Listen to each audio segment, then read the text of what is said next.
आज आम्ही ज्या भागामध्ये अतिवृष्टी झालीत आणि नदीला नाल्याला पूर आले त्या भागाची पाहणी आम्ही आज वाशिम जिल्ह्यामध्ये मानोरा या तालुक्यामध्ये करतो आहोत.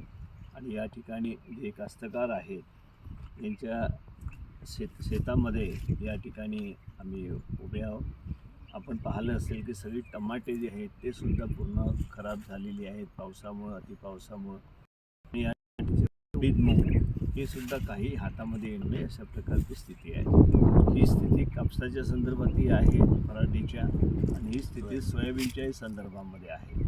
आणि एकूणच जे नुकसान झालेलं आहे तर शेतकऱ्यांचं प्रचंड प्रकारे नुकसान झालेलं आहे. सर्वत्र नुकसान झालेलं आहे. आणि त्याकरता शासनाला आमचं म्हणणं आहे की आपण तात्काळ या संदर्भामध्ये ज्या सगळ्या शेतकऱ्यांचं नुकसान झालं मग सगळ्या शेतकऱ्यांना आपण मदत दिली पाहिजे. आता जे आपण तुटपुंजी मदत देत आहेत किंवा त्या ठिकाणी आम्ही DPDCमधून देऊ, असं देऊ, तसं देऊ, म्हणजे शेतकऱ्यांच्या तोंडला पाणी मदत त्या ठिकाणी द्यायची तर पुरेपूर मदत दिली पाहिजे.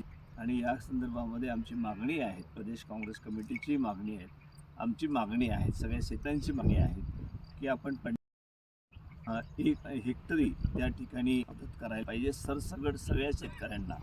आणि 1 लाखपासून तर 5 लाखापर्यंत ज्यांची शेत जमीन नाल्यामुळे